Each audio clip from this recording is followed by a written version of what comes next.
आइए दोस्तों, स्वागत है आपका ज्ञान अर्जन कुंजी क्लासेस में। आज हम पढ़ेंगे शिवाजी के उत्तराधिकार और पेशवाओं के समय के बारे में, पेशवाओं के मतलब उत्कर्ष काल के बारे में आज हम पढ़ेंगे। दोस्तों, अगर आपको ऐसा लगे कि मैं बहुत ज़्यादा स्लो बोल रही हूँ तो प्लीज़ आप मेरी वीडियो 1.5x की स्पीड से देखिएगा। और किसी भी तरह की अगर आपको क्यूरीज हो तो कमेंट बॉक्स में ज़रूर पूछिएगा। और क्लास ओवर होने के बाद आप अपना एक छोटा सा फीडबैक लाइक या डिसलाइक करके ज़रूर बताइएगा। तो चलिए हम शुरू करते हैं। मैं आपको आज की क्लास का ओवरव्यू दे देती हूँ। इसके अंदर हम पढ़ेंगे जो शिवाजी के बेटे थे उनके शासनकाल को, और फिर उसके बाद हम पढ़ेंगे कि जो पेशवाओं का राज है उसमें क्या क्या हुआ और किस तरह से पेशवाओं को बनाया गया, या फिर जो पेशवा थे उन्होंने कैसा मतलब वो चलाया अपने समय काल में। तो चलिए अब शुरू करते हैं हम। सबसे पहले पढ़ते हैं संभाजी के बारे में। संभाजी का मतलब उनके बारे में पढ़ने से पहले मैं आपको बता दूं कि जो शिवाजी महाराज थे ना, छत्रपति शिवाजी महाराज, उनके दरअसल दो बेटे थे, जिनमें से जो बड़ा बेटा था वो संभाजी महाराज था, और जो छोटा बेटा था वो राजा राम था। और जो बड़े बेटे थे संभाजी महाराज, उनका भी एक बेटा था शाहू। और उसके बाद जो राजा राम जी थे उनके भी दो बेटे थे, जिसमें से एक बड़ा बेटा था शिवाजी द्वितीय, और दूसरा जो छोटा बेटा था उसका नाम था संभाजी द्वितीय। तो हम इन सबके टाइम ड्यूरेशन को और सबके जो समय काल है उनके बारे में धीरे धीरे पढ़ते हैं। तो संभाजी के बारे में सबसे पहले पढ़ते हैं। इनका समय काल रहा है 1680 से लेकर के 1689 के बीच। मराठा सरदारों के ऊपर अपनी शक्ति का प्रदर्शन करते हुए संभाजी जो है वो छत्रपति बनने में सफल रहे। इन्होंने अपने मित्र कवि कलश को अपने सलाहकार के रूप में नियुक्त किया था। उन्होंने औरंगजेब के विद्रोही पुत्र शहजादा अकबर जो था उनको 1681 में संरक्षण दिया, जिसके कारण औरंगजेब ने इनके विरुद्ध एक अभियान शुरू किया था। और इसी अभियान के द्वारा औरंगजेब ने 21 मार्च 1689 को भीमा नदी के किनारे संभाजी की हत्या कर दी, और इनकी हत्या करने के बाद वे साहू जी महाराज जो कि इनके बेटे थे उसको कैद करके दिल्ली ले गए। संभाजी महाराज की मृत्यु के बाद राजा राम मोहन राय जो कि छत्रपति शिवाजी महाराज के छोटे बेटे थे, उन्हें शासक बनाया गया, और उनका कार्यकाल 1689 से 1700 तक रहा। संभाजी की अप्रत्याशित मृत्यु के बाद मराठा सरदारों ने शिवाजी द्वितीय को, मतलब जो उनके पुत्र थे, उनको राजा राम को सिंहासन पर बैठाया था। राजा राम जी की मृत्यु के बाद उनकी विधवा पत्नी ताराबाई और उनके बड़े बेटे शिवाजी द्वितीय के शासन के बारे में पढ़ते हैं।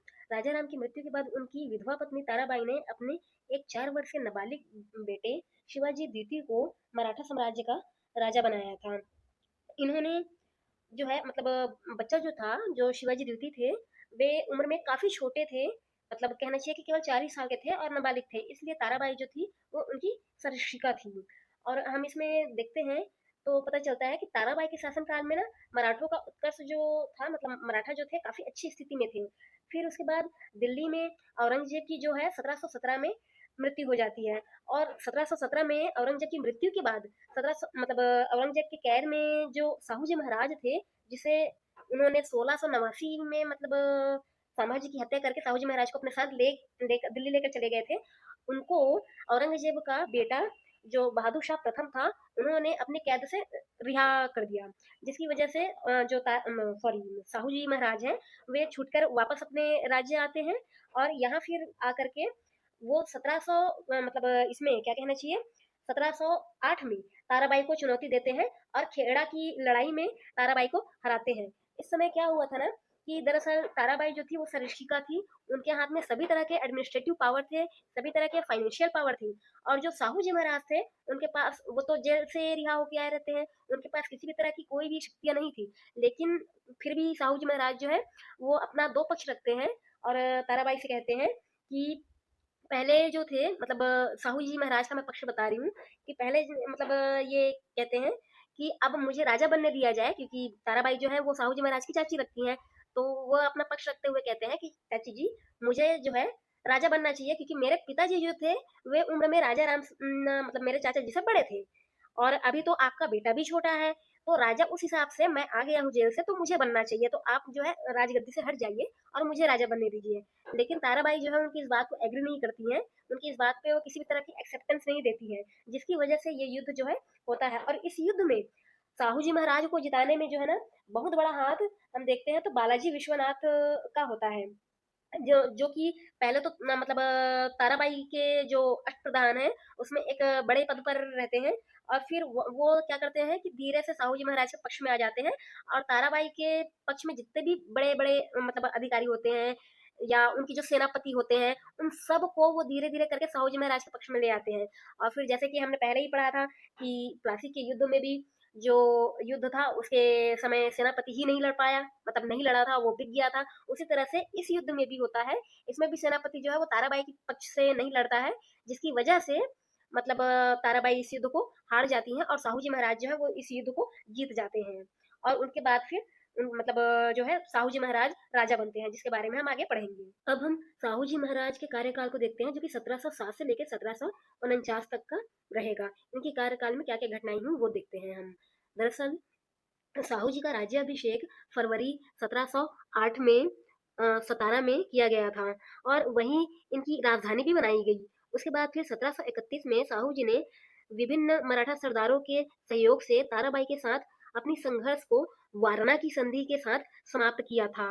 इस संधि के अनुसार यह तय हुआ था कि साहू जी महाराज मतलब साहू जी तथा राजा राम की दूसरी पत्नी से उत्पन्न पुत्र जो संभाजी द्वितीय थे ना, क्योंकि बड़े बेटे जो थे वो मतलब राजा राम और ताराबाई का जो बड़ा बेटा था वो तो शिवाजी द्वितीय था और उनका छोटा बेटा जो था वो संभाजी द्वितीय थे। तो साहू जी महाराज और संभाजी द्वितीय के बीच इस मतलब यह युद्ध जो है सॉरी संधि जो है वो हुआ था। और इस संधि में यह तय हुआ कि मतलब जो साहू जी महाराज हैं वो जो है कि सतारा को मतलब अपनी राजधानी बनाएंगे और उत्तरी क्षेत्र पर राज्य करेंगे, जबकि जो संभाजी द्वितीय हैं वे दक्षिणी क्षेत्र पर राज्य करेंगे और कोल्हापुर को अपनी राजधानी बनाएंगे। 1708 में साहू जी महाराज ने बालाजी विश्वनाथ को सैन्य व्यवस्था का प्रमुख मतलब बना दिया और जो 1713 है उसमें साहू जी महाराज ने बालाजी विश्वनाथ को वंशानुगत पेशवा के पद पर नियुक्त कर दिया था। फिर पेशवा बालाजी बाजीराव और राजा राम द्वितीय के मध्य ना संगोली की ट्रीटी हुई थी 1750 में। तब पेशवा जो है उसको मराठा संघ का वास्तविक प्रधान बनाया गया था। साहू जी महाराज के राजा बनने के बाद ही पेशवा को वंशानुगत किया था, इसलिए अब हम इसके बाद पेशवाओं के राज को पढ़ेंगे।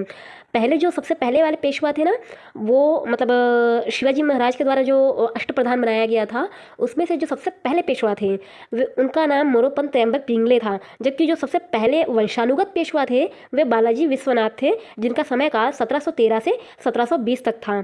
सबसे पहले पेशवा बालाजी विश्वनाथ को हम देखते हैं, इनका कार्यकाल 1713 से 1720 तक का रहा। दोस्तों जो बालाजी विश्वनाथ थे ना ये एक ब्राह्मण जाति से निकल कर आते थे और इन्होंने अपना जीवन जो है वो एक छोटे से राजस्व अधिकारी के रूप में शुरू किया था और इनकी सेवाओं से प्रसन्न होकर साहू जी महाराज ने इन्हें क्या कहें कि 1713 में पेशवा नियुक्त किया था। उसके पहले 1707 में साहू जी महाराज ने इन्हें सेना का सर्वोच्च अधिकारी के रूप में नियुक्त किया था। फिर 1713 में जो पेशवा का पद था उसको साहू जी महाराज ने वंशानुगत कर दिया था। 1719 में बालाजी विश्वनाथ और सैयद अली के बीच एक संधि हुई थी, जिसका उद्देश्य जो था वो फर्रुख सियार को गद्दी से हटाना था। बदले में मराठों को राज्य क्षेत्र पर राजस्व एकत्रित करने की मान्यता मिलनी थी और मराठों ने इस संधि के अनुसार काम भी किया और उन्हें मतलब राजस्व एकत्रित करने का अधिकार भी मिला। मराठों के दूसरे और सबसे योग्य सबसे काबिल पेशवा जो थे वो बाजीराव प्रथम थे, जिनका कार्यकाल 1720 से 1740 तक रहा। बाजीराव प्रथम ने 7 मार्च 1728 को पालखेड़ा के समीप निज़ाम को हराया और उनसे एक मतलब क्या कहें कि मुंगी शिवगांव की संधि की।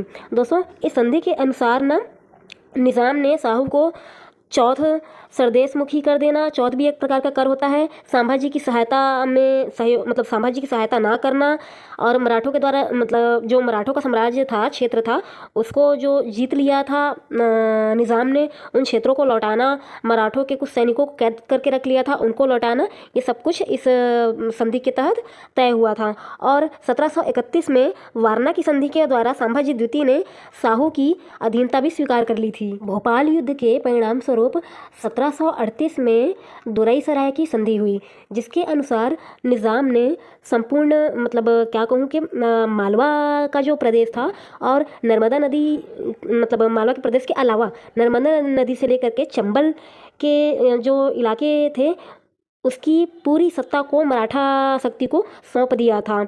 और फिर 1739 में बाजीराव प्रथम ने अपनी महान कुशलता का प्रतीक देते हुए बसीन और सालसेट को पुर्तगालियों से जीत लिया था और इसमें मतलब पुर्तगालियों को हराया उनके द्वारा। इसके बाद तीसरे वंशानुगत पेशवा के रूप में हम बालाजी बाजीराव को देखते हैं, जो कि सन 1740 से लेकर 1761 तक पेशवा रहे। इसमें हम देखते हैं कि पेशवा बाजीराव की मृत्यु के बाद उनके बेटे बालाजी बाजीराव को गद्दी पर बैठाया गया। उनके समय संगोली की संधि 1750 मतलब पेशवा और छत्रपति के बीच यह समझौता हुआ था। इन्हीं के शासनकाल में हम पानीपत का तृतीय युद्ध 1761 के बारे में भी पढ़ते हैं। दरअसल यह युद्ध जो था ना, वो अफगानिस्तान के शासक अहमद शाह अब्दाली और मराठों के बीच हुआ था। इस युद्ध का नेतृत्व मराठों की ओर से जो सदाशिव भाऊ थे उनके द्वारा किया गया था। इस युद्ध में अहमद शाह अब्दाली जो कि अफगानिस्तान के राजा थे, उनकी जीत हुई और मराठों की सेना हार गई थी।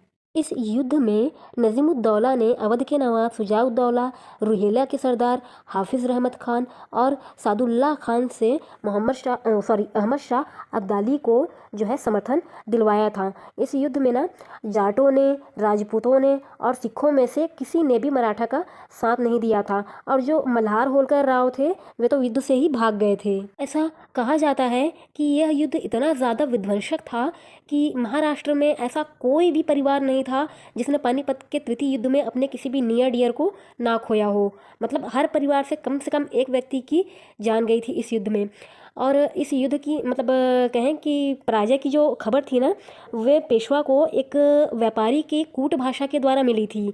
इस युद्ध में हार की खबर सुन के जो पेशवा थे बाजीराव मतलब बालाजी बाजीराव, वे मतलब उसको सहन नहीं कर पाए हार की खबर को, और फिर इसी सदमे में उनकी जो है मृत्यु हो गई।